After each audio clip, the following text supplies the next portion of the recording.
भगवान ने एक प्यारा सा रिश्ता बनाया है भाई और बहन का, और भाई बहन के प्यार जताते हुए एक प्यारा सा बंधन बंधे जाते हैं और उसका नाम है रक्षाबंधन। क्यों मनाया जाता है रक्षाबंधन? आइए जानते हैं इसके बारे में 10 पौराणिक कथाएं। पहली कथा, भविष्य पुराण में कहीं पर लिखा है कि सबसे पहले इंद्र की पत्नी शची, इन्होंने वृत्तासुर से युद्ध में इंद्र की रक्षा के लिए रक्षा सूत्र बांधा था। इसलिए जब भी कोई युद्ध में जाता है तो उसकी कलाई पर कलाया, मौली या रक्षा सूत्र बांधकर उसकी पूजा की जाती है। देवी लक्ष्मी ने राजा बलि को अपना भाई बनाकर हाथों में अपने पति की रक्षा के लिए यह बंधन बांधा था और अपने बंधक पति श्रीहरि विष्णु को अपने साथ ले गई थी। दूसरी कथा हमें स्कंद पुराण, पद्म पुराण और श्रीमद् भागवत पुराण में मिलती है।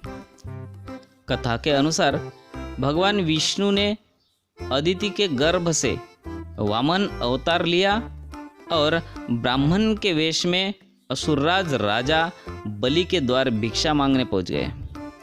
क्योंकि राज बलि महान दानवीर थे, तो उन्होंने वचन दे दिया कि आप जो भी मांगोगे मैं वह दूंगा।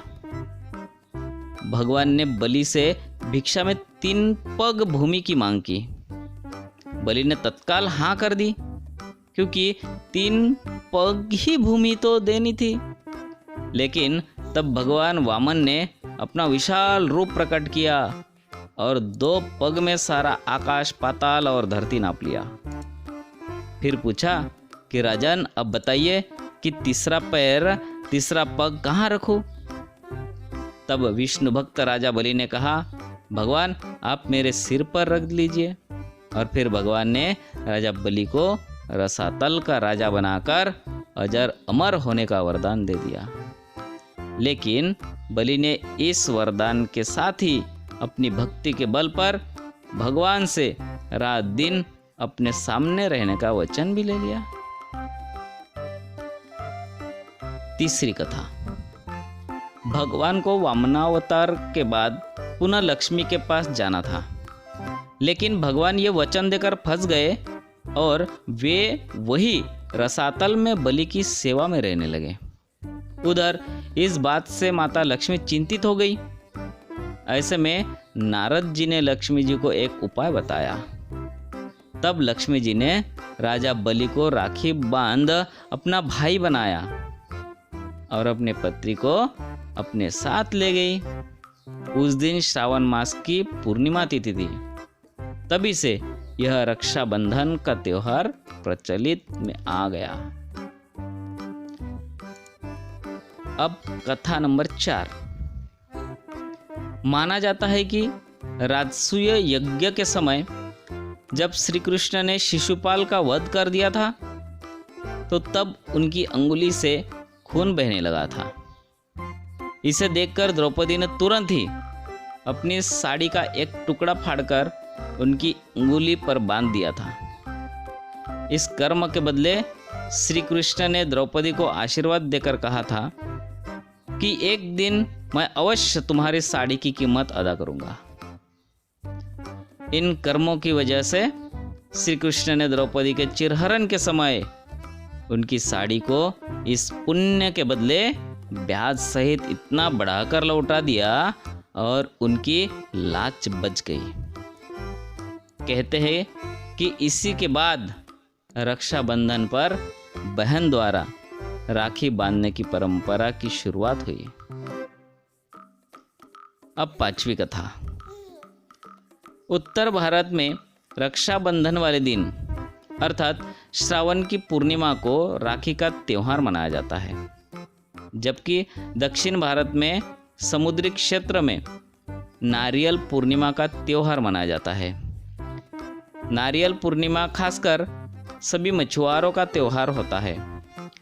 मछुआरे भी मछली पकड़ने की शुरुआत इसी दिन से भगवान इंद्र और वरुण की पूजा करने से करते हैं। पूजा के दौरान विधिवत रूप से उन्हें केल के पत्तों को समुद्र किनारे नारियल अर्पित किए जाते हैं। इसलिए इस राखी पूर्णिमा को वहाँ नारियल पूर्णिमा भी कहते हैं। दक्षिण भारत में यह त्यौहार समाज का हर वर्ग अपने अपने तरीके से मनाते हैं। इस दिन जनेऊ धारण करने वाले अपनी जनेऊ बदलते हैं। इस कारण इस त्यौहार को अभितम भी कहा जाता है। इसे श्रावणी या ऋषि तर्पण भी कहते हैं। छठी कथा। प्राचीन काल से ही राखी के रूप में मौली या कलावा बांधने का प्रचलन रहा है। हाथ के मूल में 3 रेखाएं होती है जिनको मणिबंध कहते हैं। भाग्य व जीवन रेखा का उद्गम स्थल भी मणिबंध ही है। इन तीनों रेखाओं में दैविक व भौतिक जैसे विचित्र तापों को देने व मुक्त करने की शक्ति रहती है। इन मणिबंधों के नाम शिव, विष्णु व ब्रह्मा है। इसी तरह शक्ति, लक्ष्मी व सरस्वती का भी यहाँ साक्षात वास रहता है।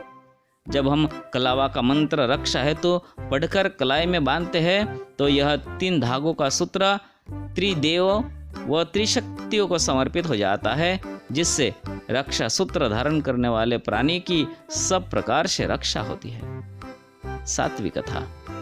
शास्त्रों का ऐसा मत है कि मौली या राखी बांधने से त्रिदेव ब्रह्मा, विष्णु व महेश तथा तीनों देवियों लक्ष्मी, पार्वती व सरस्वती की कृपा प्राप्त होती है। ब्रह्मा की कृपा से कीर्ति, विष्णु की कृपा से रक्षा तथा शिव की कृपा से दुर्गुणों का नाश होता है। इसी प्रकार लक्ष्मी से धन, दुर्गा से शक्ति एवं सरस्वती की कृपा से बुद्धि प्राप्त होती है। यह मौली किसी देवी या देवताओं के नाम पर भी बांधी जाती है, जिससे संकटों और विपत्तियों से व्यक्ति की रक्षा होती है। यह मंदिरों में मन्नत के लिए भी बांधी जाती है। 8वीं कथा। संकल्प के लिए भी रक्षा सूत्र बांधा जाता है। जिस तरह कि राजा बलि ने 3 पग भूमि को दान में देने के पहले जल छोड़कर संकल्प लिया था कि मैं 3 पग भूमि दान करता हूँ, इसी तरह रक्षाबंधन पर हम बहन को उसकी रक्षा का वचन देते हैं। मौली बांधकर किए गए संकल्प का उल्लंघन करना अनुचित और संकट में डालने वाला सिद्ध हो सकता है। यदि आपने राखी या मौली बांधी है तो उसकी पवित्रता का ध्यान रखना भी जरूरी हो जाता है। 9वीं कथा। शास्त्रों के अनुसार मौली बांधने से उसके पवित्र और शक्तिशाली बंधन होने का एहसास होता है और इससे मन में शांति और पवित्रता बनी रहती है। व्यक्ति के मन और मस्तिष्क में बुरे विचार नहीं आते और वह गलत रास्तों पर नहीं भटकता है। कई मौकों पर इससे व्यक्ति गलत कार्य करने से बच जाता है। आखिरी और 10वीं कथा। महाभारत में भी रक्षाबंधन के पर्व का उल्लेख है। जब युधिष्ठिर ने भगवान कृष्ण से पूछा कि मैं सभी संकटों को कैसे पार कर सकता हूँ, तब श्री कृष्ण ने उनकी तथा उनकी सेना की रक्षा के लिए राखी का त्योहार मनाने की सलाह दी थी। तो ये थी 10 कथाएं, जिस कथा के तहत, पौराणिक कथा के तहत इस रक्षाबंधन त्योहार को हर भारतीय भाई और बहन अपने प्यार को न्यौछावर करते हैं, प्यार के डोर बांधते हैं, वो रक्षाबंधन। अगर वीडियो अच्छा लगा है तो इस चैनल को जरूर सब्सक्राइब कीजिए और शेयर कीजिए। धन्यवाद।